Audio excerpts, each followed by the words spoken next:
আর চাই না লক্ষ্মীর ভান্ডার। সোশ্যাল মিডিয়াতে আপনারা কিছুদিন পূর্বে শুনতে পাচ্ছিলেন মহিলাদের নিরাপত্তা চাই, কেন এই রাজ্যে সুরক্ষিত নয়, এই নিয়ে উঠছে ব্যাপকভাবে প্রশ্ন। তাই এই রাজ্যের মানুষ এবার পরিবর্তন আনতে পারে।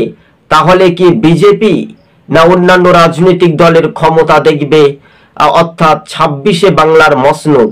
তাহলে বিজেপি অনেকটাই মার্জিন টানতে পারবে। যারা তৃণমূলের ভোটার, যারা এই তৃণমূলের ভোটার, তারাই গোপনে বিজেপিকেই ভোট মারতে পারে, সম্ভাবনা এমনটাই জোরালো। এবং হিন্দু সমাজের ভাই ও বোনেরা, অর্থাৎ মা বোনেরা কিন্তু তারাও বুঝতে পেরেছে যে লক্ষ্মীর ভান্ডার চাই না, লক্ষ্মীর ভান্ডারের বদলে অন্য বেকার যুবদের কাজ দেওয়া হোক। এই রাজ্যে শিল্প নেই, কলকারখানা নেই, তাই এই রাজ্যের পরিযায়ী শ্রমিকরা ভিন রাজ্যে কাজ করতে যাচ্ছে। সে দলমত নির্বিশেষে, সে হিন্দু মুসলিম দলমত নির্বিশেষে বলাই যেতে পারে। কিন্তু আমাদের এই রাজ্যের মানুষ আদতে তারা কি শুধরে শাসক দলের বিরুদ্ধে মোকাবিলা করতে পারবে? নবান্ন 14 তলা বিল্ডিং আগামী দিন কিন্তু ক্ষমতা হারাতে পারে কি রাজ্যের শাসক দল? টিভি সকাল ইউটিউব চ্যানেলটি যদি ভালো লেগে থাকে দর্শক বন্ধুগণ, প্রথম থেকে শেষ পর্যন্ত দেখবেন। চ্যানেলে নতুন হলে অবশ্যই শেয়ার করে পাশে থাকবেন।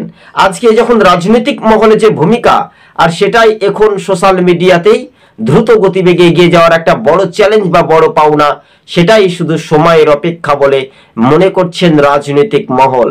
তবে হ্যাঁ দর্শক বন্ধুগণ, এবার কিন্তু খেলা কিন্তু জমে যেতে পারে। তাই বিজেপির দিকেই বাংলার মানুষ কি ভরসা রাখবে? দেখুন, বিজেপি ভালো ফলাফল করবে কি করবে না সেটা পরের কথা, কিন্তু জনগণ যদি ভোট দিতে পারে তাহলে বাংলাতে পরিবর্তন হতে পারে। আর না হলে পরিবর্তনের হাওয়া কোন দিকে দোরগোড়ায় ঘুরে দাঁড়াবে, এটাই শুধু সময়ের অপেক্ষা। টিভি সকাল ইউটিউব চ্যানেলটি ভালো লাগলে শেয়ার করে পাশে থাকবেন। ধন্যবাদ দর্শক বন্ধুগণ।